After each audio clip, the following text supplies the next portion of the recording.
السلام علیکم 7 RY سے میں یاسمین خان اور آج 23 نومبر 2025۔ تو ناظرین اسپیشل نیوز میں یہ ہے کہ سہیل آفریدی کے پی کے جو کہ وزیر اعلیٰ ہیں، جن کو جو ایک الیکٹڈ وزیر اعلیٰ، ان کو خاص طور پہ یہ کہا جاتا ہے پاکستان میں کہ یہ پہلے ہی وزیر اعلیٰ جو الیکٹڈ ہے۔ ادروائز تو اب جتنی بھی حکومت بیٹھی ہوئی ہے اس وقت پاکستان میں ساری فیک ہے، فارمز 47 کی ہے۔ تو اس سلسلے میں آپ کو بتا رہی ہوں کہ اسلام آباد میں رؤف کلاسا صاحب جو کہ ٹی وی پروگرامز کرتے ہیں، آپ نے اکثر ٹی وی کے پروگرامز میں دیکھا ہوگا، انہوں نے ایک کوشچن کیا سہیل آفریدی صاحب سے، یہ کہ پی ٹی آئی پچھلے 13 ایئرس سے حکومت میں ہے، لیکن میں دیکھتا ہوں کہ چھوٹے چھوٹے بچے جو ہیں وہ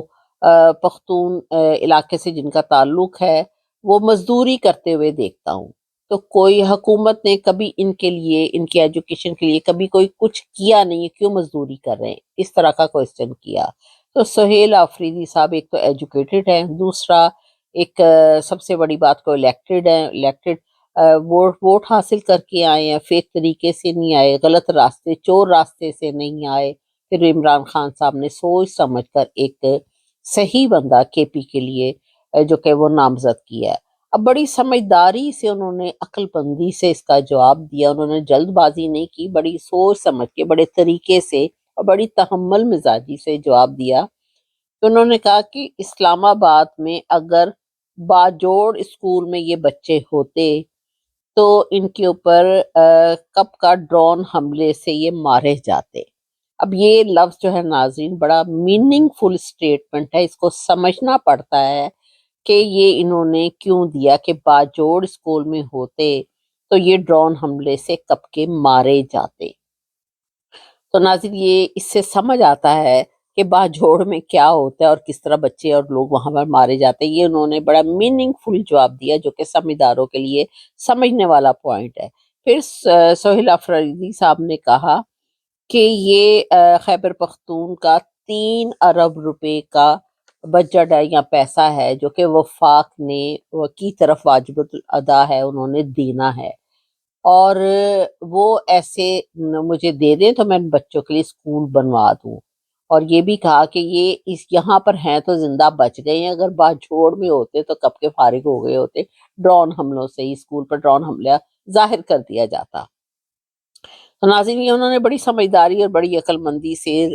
رؤف کلاسا کے سوال کا جواب دیا، اور ساتھ یہ بھی کہا کہ وفاق نے 13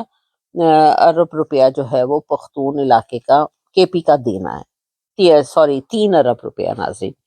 پھر اس کے بعد سہیل آفریدی صاحب پر جو ہے وہ قانونی ادارے کو بھی انہوں نے ایک جو ہے وہ لیٹر لکھا تھا کہ عمران صاحب کو ملنے کے لیے۔ انہوں نے ہر قانونی ادارے، یہ کہہ لیں کہ پاکستان کا کوئی بھی ادارہ ہے، ہر جگہ انہوں نے لیٹرز لکھتے ہوئے آ رہے ہیں تاکہ جو کہ قانون کے تقاضے ہیں، لاء کے تقاضے ہیں وہاں پر تو لاء تو ہے ہی نہیں ناظرین، وہاں کوئی سسٹم نہیں ہے، لیکن اس کے باوجود بھی وہ پورا کر رہے ہیں تاکہ کل کو کوئی اعتراض نہ کرے کہ میں نے کون سا دروازہ ہے جو نہیں کھٹکایا۔ اور وہ عمران خان صاحب سے ظاہر ان کے لیڈر ہیں، وہ ملنا چاہتے ہیں، اور پھر اس کے بعد وہ احتجاج کی کال دیں گے، اس سے پہلے وہ نہیں دیں گے جب تک وہ اپنے لیڈر سے مل کر اور ان کی جو ہے وہ ڈائریکٹ رہنمائی نہ لے لیں، ان کے ڈائریکٹ آرڈرز نہ لے لیں، اور وہ اسی لیے ابھی کسی کو مل بھی نہیں رہے۔ تو یہ ان کا ایجنڈا ہے۔ پھر اس کے بعد جو کہ اس صوبے کا وزیر اعلیٰ ہے وہ الیکٹڈ وزیر اعلیٰ ہے، اور پھر اس کے بعد ان کا جو نام ہے وہ آپ یہ دیکھیں کہ سٹاپ لسٹ میں ڈال دیا گیا۔ تیسری بات میں آپ کو یہ بتا رہی ہوں کہ سٹاپ لسٹ میں کیوں ڈالا ہے، وہ کوئی غیر قانونی طریقے سے تو وہ داخل نہیں ہوئے کے پی میں، غیر قانونی طریقے سے وہ اس سیٹ پر آئے نہیں، وہ واحد ایک وزیر اعلیٰ ہے جو کہ پورے پاکستان میں الیکٹڈ وزیر اعلیٰ اور قانونی طور پر آئے ہیں، حالانکہ ان کے راستے میں بہت سارے پرابلمز کھڑے کیے گئے تھے کہ وہ نہ بن سکے، لیکن جو اللہ کو منظور و ناظر وہی ہوتا ہے۔ اس کے باوجود جو ہے ان کو آپ دیکھیں کہ مریم صفدر صاحبہ ہیں، وہ حالانکہ الیکٹڈ وزیر اعلیٰ نہیں ہے، وہ تو خیر سوال ہی نہیں پیدا ہوتا، ان کو تو یہ بھی نہیں پتا ہوگا کہ الیکٹڈ کے اسپیلنگ بھی کیا ہوتے ہیں، لیکن اس کے باوجود جو ہے وہ اسٹیبلشمنٹ نے ان کو وہاں پنجاب اتنا بڑا صوبہ ہے اور وہاں کا اس کو وزیر اعلیٰ بنایا ہوا ہے، اور وہ ایئر فورس کے جہاز کو کس طرح گھوم پھر رہی ہیں اور استعمال کر رہی ہیں جیسے کہ وہ ایک اوبر کی ٹیکسی ہوتی ہے، اور کوئی پوچھنے والا نہیں، کوئی کچھ کرنے والا نہیں۔ اس کے باوجود سہیل آفریدی صاحب نے ایک لیٹر بھی ان کو لکھا ہے کہ میں جی کہ ان سے عمران خان صاحب سے ملنا چاہتا ہوں۔ تو جو وہاں کے جیل کے حکام بیٹھے ہوئے ہیں اس وقت ناظرین، وہ ملنے نہیں دے رہے، تو اس کے سلسلے میں ان کی جو عظمیٰ بخاری صاحبہ، انہوں نے اس کا جواب دیا۔ حالانکہ میں تو یہ حیران ہوئی ہوں کہ وزیر اعلیٰ نے ان کو لیٹر لکھا، ان کو یہ نہیں پتا تھا کہ لیٹر لکھ رہے تھے، اس کو پڑھے گا کون؟ خیر، اب کسی سے پڑھوا لیا ہوگا مریم صفدر نے، تو وہ پھر لیٹر لکھا گیا جس کے جواب میں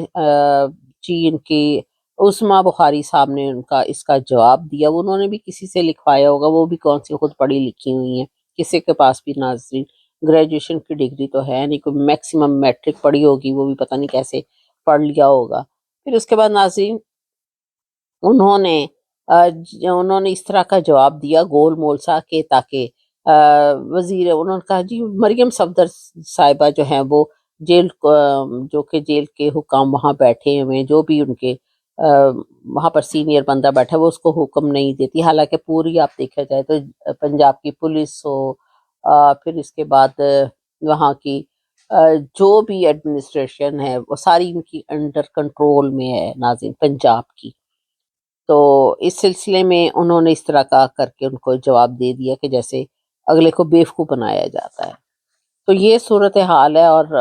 وہاں پر انہوں نے سہیل آفریدی صاحب نے جو ہے وہ ہر ایک کو اپنی طرف سے قانونی طور پر لیٹر لکھا ہے کہ میں عمران خان صاحب سے ملنے جانا چاہتا ہوں، اور 7 دفعہ وہ گئے اور ان کو ملنے نہیں دیا گیا، ایون ان کی بہنیں گئی ان کو ملنے نہیں دیا گیا ناظرین۔ پھر اس کے بعد آپ نیکسٹ نیوز میں یہ سنیں کہ پاکستان کے جو چیف جسٹس یا آفریدی صاحب ہیں ان کے سلسلے میں کہ جس وقت 27ویں ترمیم جو تھی وہ پہلے ہی تیار کر لی گئی تھی، اور اس کا جو ذکر ہے وہ انہوں نے بتایا، حسنات ملک صاحب نے بتایا کہ چیف جسٹس جو کہ یحییٰ آفریدی صاحب ہیں سپریم کورٹ کے، ان کو یہ سارا مسودہ بھیجا گیا 27ویں ترمیم سے پہلے کہ اس میں یہ پوائنٹ سارے رکھے گئے ہیں، اور انہوں نے تکلیف ہی نہیں کی پڑھنے کی۔ اس لیے تکلیف کیا کرتے، انہوں نے تو پہلے ہی اس کو منظور کیا ہوا تھا۔ ظاہر ہے جہاں پر پیسہ چل جائے ناظرین تو وہاں پر ڈاکومنٹس کیا پڑھنے، کیا ضرورت ہے، وہاں پر انہوں نے پڑھے بغیر ہی بھیج دیا اور اس کے اوپر سائن کر دیا، اور وہ ویسے ہی آپ کو پتہ 27ویں ترمیم منظور ہونی تھی، کیونکہ ان کی آپس میں سارا ڈیسیژن ہے وہ تو آلریڈی پہلے ہی ہو چکا ہوا تھا، یہ حسنات ملک صاحب نے بتایا، اور اس پر ایک کچھ بھی نہیں پڑھا گیا اور پڑھے بغیر ہی بھیج دیا، اور پھر اس کے اوپر جو کہ سائن وائن سگنیچر جہاں جہاں جو ضرورت تھی وہ سارا کر لیا گیا، اور ایک قرارداد بھی بنائی گئی کہ تمام آپ کو پتہ ہی ہے کہ تمام استثناء سے فارغ ہیں یہ نے جنرل عاصم منیر صاحب، اور 27ویں ترمیم منظور ہوئی، یہ سب حسنات ملک صاحب نے بتایا۔ ملک میں ناظرین وہاں پر تو کوئی رول آف لا نہیں ہے، رول آف جسٹس نہیں ہے، تو ججز جو ہیں وہ سارے تو بکے پڑے ہیں۔ اب یہ پاکستان کے چیف جسٹس کہنے کو ناظرین سیٹ دیکھیں کتنی بڑی ہے، اور وہ سارے ڈاکومنٹس وداؤٹ پڑھے ہوئے، کیوں پڑھنے کی ضرورت نہیں تھی، ان کو پیسہ لگا ہوا تھا، انہوں نے پڑھ کر کیا کرنا تھا ناظرین۔ تو 27ویں ترمیم جو تھی وہ اس طرح بڑے آرام سے منظور ہو گئی، اور یہ پاکستان کی عدلیہ کی حالت ہے ناظرین۔ تو جہاں پر عدلیہ اس قسم کی ہے ناظرین وہاں پر کسی کو کیا انصاف ملے گا؟ یہ لوگ سارے اپنے سیٹوں کے لیے بیٹھے ہوئے ہیں اور عیش کر رہے ہیں، اور پاکستان کی اس لیے بری حالت۔ اور آپ کو میں نے یسٹرڈے کے ویلاگ میں بھی بتایا تھا کہ یسٹرڈے نہیں، اس سے پہلے ایک دن پہلے بتایا تھا، آئی تھنک سو 21 نومبر کے، اس میں بتایا تھا کہ جی پاکستان کی IMF نے جو رپورٹ جاری کی ہے کہ کس قدر کرپٹ کنٹری، اور اس میں وہاں پر کرپشن کی کیا عالم ہے ناظرین۔ 5300 ارب روپیہ کرپشن کی نظر ہوا ہے، جو کہ ابھی تک کوئی خزانے میں نہیں گیا ناظرین۔ کہنے کی بات ہے اتنی رقم، اتنا پیسہ ناظرین، 5300 ارب روپیہ پاکستان کا، ظاہر ہے لوگوں کے اتنے ٹیکس پیئر کا پیسہ ہے، پھر IMF سے لیتے ہیں ناظرین، اور سارا کے سارا کہاں گیا؟ ان لوگوں کے اکاؤنٹس میں گیا، اور کہاں گیا؟ پاکستان کے کسی قومی خزانے میں کوئی اس کی اسٹیٹمنٹ نہیں ہے، کوئی اس کا پروف نہیں ہے کہ وہاں پر گیا ہو، اور اس کی IMF نے رپورٹ جاری کی ہے کہ اتنے کرپٹ کنٹری اور اتنی زیادہ کرپشن ہو رہی ہے وہاں پر، کوئی گورننس کے عالم نہیں ہے، وہاں پر کوئی گورننس نہیں ہے، اور اب پھر قرضہ لینے کے لیے یہ لوگ تیار ہیں، اور 24ویں دفعہ ناظرین لوگوں نے پھر قرضہ لینا، اور وہ قرضہ بھی سارا کھا پی جائیں گے، اور اس کے بعد جو ہے پاکستانی عوام جو ہے وہ پھر اس کو پے کرنے کے لیے مزدوریاں کرتی پھرے گی۔ اور دوسری بات یہ کہ پاکستان سے 16 لاکھ بندہ ناظرین 24 میں یہاں سے جا چکا ہے،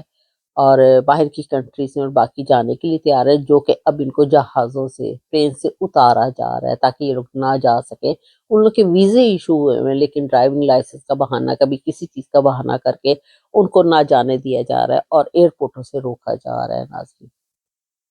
تو اس طرح کی یہ زیادتی ہو رہی ہے، اور عمران خان صاحب کو آپ دیکھیں تو ان کو تنہائی میں اس وقت بند کیا ہوا ہے، اور ان کی بہنوں کو، سہیل آفریدی صاحب کو، کسی کو ملنے نہیں دیا جا رہا، کیونکہ کوئی رول ہی نہیں، کوئی قانون ہی نہیں ہے وہاں پر، کوئی آئین کو ویسے انہوں نے ٹکڑے ٹکڑے کر ڈالا ہے ناظرین، صرف اپنے اپنے بینیفٹس، اپنے مفاد کے لیے۔ تو ناظرین میرا چینل جی 7RY کے، میں آپ کو ہر دفعہ کہہ تو یاد تو دلا دیتی ہوں کہ اس کو آپ شیئر کیجئے، لیکن آپ لوگ نہیں کرتے، پھر اس کے بعد آپ اس کو ٹک ٹاک پر ہر جگہ دیکھ سکتے ہیں، یوٹیوب میں بھی، تو آگے بھی شیئر کیجئے گا، اور اپنی لائکنگ ڈس لائکنگ کا ضرور بتائیے گا۔ تھینک یو ویری مچ، خدا حافظ۔